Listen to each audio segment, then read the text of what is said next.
Kinabukasan, dinala sa Palawan Wildlife Rescue and Conservation Center o mas kilala bilang Palawan Crocodile Farm ang buhaya.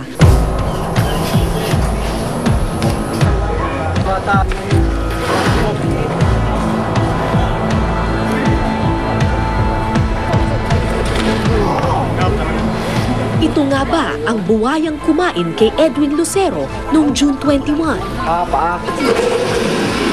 Dahil yung incident ay around 3 weeks na, no? So anything that's taken in or eaten by the crocodile ay tunaw na yun, digested na yun. Parang pointless na pasukahin pa. But the probability is ito yung crocodile na maaring nakapatay dun sa dun sa tao.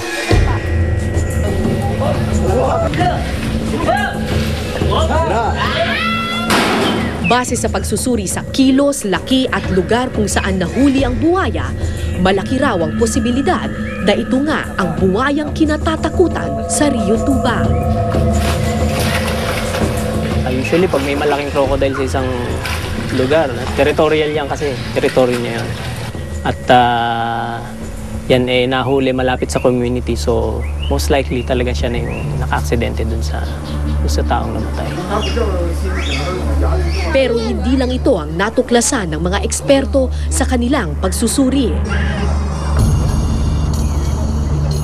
Nang tingnan ang mata ng nahuling buhaya, bulag o may lamat na ang isa nitong mata.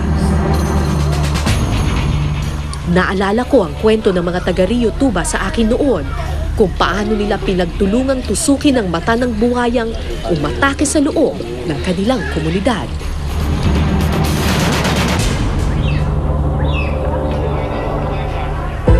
Ang laki nito! Nahuli na nga ang kinatatakutang buhaya ng Rio Tuba. Pero tapos na nga ba ang problema?